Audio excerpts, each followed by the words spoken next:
India ने अपने हिस्से के क्राइम्स देखे हैं, लेकिन कुछ किलर्स ऐसे गायब हुए कि उनके क्राइम्स ऑलमोस्ट भुला दिए गए। समटाइम्स मुझे लगता है ये वर्ल्ड एक अजीब गेम है। यहां लाइट है तो डार्कनेस भी, और इस डार्कनेस में छिपी हैं कुछ ऐसी स्टोरीज जिन्हें टाइम की धूल कवर कर देती है। मैं प्रवीण आज उन्हीं स्टोरीज से पर्दा उठाने आया हूं। ये वो स्टोरीज हैं जो न्यूज़पेपर्स की हेडलाइन से उतरकर हमारी मेमोरी के किसी कोने में दब गईं। पर वुंड्स जब गहरे हों तो निशान बाकी रह जाते हैं, नो मैटर कितने भी ओल्ड क्यों ना हो जाएं। ये सिर्फ न्यूज नहीं, ये उन लोगों की स्क्रीम्स हैं जो जस्टिस के इंतजार में कहीं खो गईं। तो आज मेरे साथ चलिए उन स्ट्रीट्स में जहां कभी डर का साया था, उन अनहर्ड अनटोल्ड कहानियों को फिर से कुरेदते हैं। ये जर्नी इजी नहीं होगी बिकॉज ट्रूथ अक्सर कड़वा होता है, लेकिन इन फॉरगॉटन स्टोरीज में छुपे हैं कुछ लेसन्स, कुछ क्वेश्चंस जिनका आंसर शायद हम सबको मिलकर फाइंड करना होगा। ये सिर्फ पास्ट की बात नहीं, ये हमारे प्रेजेंट और फ्यूचर से भी कनेक्टेड है। बिकॉज जब तक हम डार्कनेस को पहचानेंगे नहीं, उससे फाइट कैसे करेंगे? कैसे? ईयर 2005-06, दिल्ली के पास निठारी गांव। बाहर से देखो तो सब नॉर्मल सा। 1 बाय 1 बच्चे गायब होने लगे। पेरेंट्स की आंखों में पहले सरप्राइज था, फिर डर, और फिर वो हेल्पलेसनेस जो सिस्टम के बहरे कानों तक पहुंचते पहुंचते दम तोड़ देती है। फिर एक दिन वो हुआ जिसने पूरे कंट्री को शेक कर दिया। हाउस नंबर D5 के पीछे वाले ड्रेन से जब ह्यूमन बॉडी पार्ट्स मिलने शुरू हुए तो जैसे कयामत आ गई। सुरिंदर कोहली और उसका ओनर मोनिंदर सिंह पंढेर, ये दो नेम्स सामने आए। ये सिर्फ मर्डर नहीं था, ये ह्यूमैनिटी का जनाजा था जो निठारी की जमीन से उठ रहा था। निठारी एक ब्लैक स्पॉट बन चुका था हमारी सोशल कॉन्शियसनेस पर, हमारे जस्टिस सिस्टम पर। 80s का डेकेड, चेन्नई सिटी। लाइफ अपनी स्पीड से चल रही थी। ऑटो रिक्शाज सड़कों पर दौड़ रहे थे। इन्हीं में से एक था शंकर, गौरी शंकर। बाहर से नॉर्मल पर अंदर एक डेविल। वो रात के डार्कनेस में शिकार ढूंढता था। उसका मेथड सिंपल था पर स्केरी। यंग गर्ल्स उसके टारगेट पर होती थीं। वो उन्हें अपने ऑटो में बिठाता और फिर ब्रूटैलिटी का गेम। ये ऑटो शंकर का चेन्नई था। पहले रेप, फिर मर्डर, डेड बॉडीज को ठिकाने लगाता। कई लाइव्स उसने ली। अकेला नहीं, अकॉम्प्लिसेस भी थे। उसके सिर पर बिग लोगों का हाथ था। पॉलिटिकल इन्फ्लुएंस, पुलिस से सेटिंग, काफी टाइम तक दबे रहे। मीडिया भी शोर नहीं मचा पाई या मचाने नहीं दिया गया। ट्रूथ को दबाना इजी था, लेकिन क्राइम की उम्र लंबी नहीं होती। फाइनली उसके पापों का घड़ा भर गया। जब स्केलेटन्स मिले तो दहशत फैल गई। ऑटो शंकर का नेम हर जुबान पर था। उसकी अरेस्ट हुई, ट्रायल चला और डेथ पेनल्टी भी। इतने टाइम तक कैसे बचता रहा? क्या हमारा सिस्टम इतना हॉलो है? ऑटो शंकर एक वार्निंग है।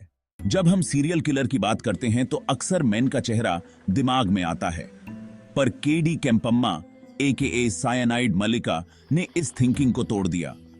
वो इंडिया की first well known female serial killer थी। उसका वेपन था फेथ और पॉइजन था साइनाइड।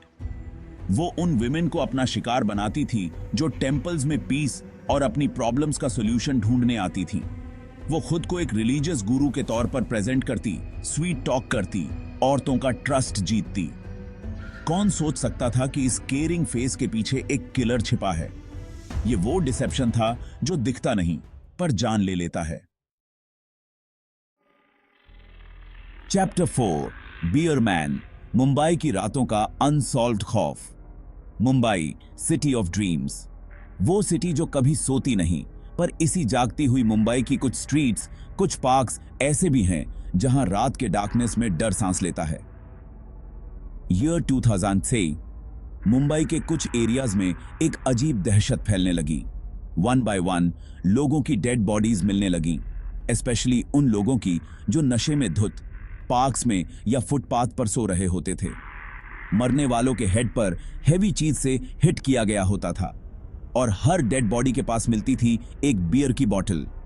इसी रीजन से इस किलर को नेम मिला, बियर मैन। ये कोई एक इंसिडेंट नहीं था, ये एक सीरीज थी जिसने मुंबई पुलिस की नींद उड़ा दी थी। कौन था ये बियर मैन? उसका मोटिव क्या था? क्या वो सिर्फ नशे में सो रहे लोगों को मारता था या इसके पीछे कोई और स्टोरी थी? ये क्वेश्चंस हवा में तैर रहे थे। पुलिस पर प्रेशर बढ़ता जा रहा था। सिटी में एक अननोन डर था। लोग रात में बाहर निकलने से हेजिटेट करने लगे थे, स्पेशली वो जो होमलेस थे या जिन्हें मजबूरी में सड़कों पर सोना पड़ता था। बियरमैन सिर्फ एक किलर नहीं था, वो उस सिस्टम की फेलियर का भी सिंबल था जो अपने वीकेस्ट सिटीजन्स को प्रोटेक्ट नहीं कर पा रहा था। हर नई डेड बॉडी के साथ बियर की बोतल एक स्केरी साइन बन जाती थी, एक चैलेंज की तरह। काफी एफर्ट के बाद पुलिस ने रविंद्र कंट्रोले नाम के एक आदमी को अरेस्ट किया। कहा गया कि वही बियरमैन है। कुछ केसेस में उसे सजा भी हुई, कुछ में वो फ्री हो गया। पर एक क्वेश्चन आज भी कई लोगों के माइंड में है, क्या रविंद्र कंट्रोले ही रियल बियरमैन था या वो अकेला था? क्या सारे मर्डर्स उसी ने किए थे या फिर बियरमैन एक से ज्यादा थे? ये वो क्वेश्चंस हैं जिनका आंसर शायद कभी पूरी तरह से ना मिल पाए। बियरमैन की स्टोरी मुंबई के उस डार्क कॉर्नर को दिखाती है जहां लाइफ सस्ती है और डेथ बियर की बोतल जितनी कॉमन। ये एक अनसॉल्व्ड पजल की तरह है जो हमें याद दिलाती है कि हर शाइनिंग सिटी के पीछे कुछ डार्क ट्रूथ्स भी छुपे होते हैं। मोहन कुमार, शादी के नाम पर साइनाइड का पॉइजन। मैरिज हमारी सोसाइटी में एक सेक्रेड बॉन्ड माना जाता है, पर क्या हो जब कोई इसी सेक्रेड बॉन्ड को मौत का फंदा बना दे? मोहन कुमार, जिसे साइनाइड मोहन के नेम से भी जाना जाता है, ऐसा ही एक मॉन्स्टर था। वो उन्हें किसी होटल में ले जाता और नेक्स्ट मॉर्निंग साइनाइड की पिल्स दे देता। पॉइजन अपना इफेक्ट दिखाता और लड़की की डेथ हो जाती। मोहन कुमार उनकी सारी ज्वेलरी, मनी और वैल्यूएबल चीजें लेकर फरार हो जाता। मोहन कुमार का पकड़ा जाना और उसे पनिशमेंट मिलना इंपॉर्टेंट था। चैप्टर 6, दरबरा सिंह। पंजाब की जमीन पर इनोसेंस का मैसेकर। पंजाब प्रॉस्पेरिटी और ब्रेवरी की लैंड, पर इसी लैंड पर कभी एक ऐसा टाइम भी आया जब इनोसेंस का गला घोंटा गया। दरबरा सिंह, ये नेम शायद आज बहुतों को याद न हो, पर इसने जो किया वो ह्यूमैनिटी को शेम करने के लिए काफी है। उसका टारगेट थे बच्चे, स्पेशली माइग्रेंट लेबरर्स के बच्चे। वो बच्चे जो पहले ही पॉवर्टी और मजबूरी की लाइफ जी रहे थे। दरबरा सिंह ने उनकी इनोसेंस को, उनकी लाइफ को अपना शिकार बनाया। ये वो क्राइम था जिसकी कोई फॉरगिवनेस नहीं हो सकती। सरप्राइजिंग बात यह है कि दरबरा सिंह पहले भी ऐसे ही क्राइम्स में पकड़ा गया था, पर एविडेंस की कमी में या मे बी सिस्टम की नेग्लिजेंस की वजह से वो छूट गया, और छूटने के बाद उसने फिर से वही किया। ये हमारे लॉ एंड ऑर्डर सिस्टम पर एक बड़ा क्वेश्चन मार्क है। कैसे एक आदमी इतने सीरियस क्राइम्स करने के बाद भी फ्री घूम सकता है? क्या उन बच्चों की लाइफ की कोई वैल्यू नहीं थी? क्या उन फैमिलीज के पेन का कोई हिसाब नहीं था? ये वो क्वेश्चंस हैं जो आज भी चुभते हैं। अराउंड 2004 जब उसने वन बाय वन कई बच्चों को अपनी लस्ट का शिकार बनाया और फिर उन्हें मार डाला। उसकी अरेस्ट हुई, ट्रायल चला, पर तब तक कई घर उजड़ चुके थे। दरबरा सिंह की स्टोरी सिर्फ एक पर्सन के क्राइम की स्टोरी नहीं है।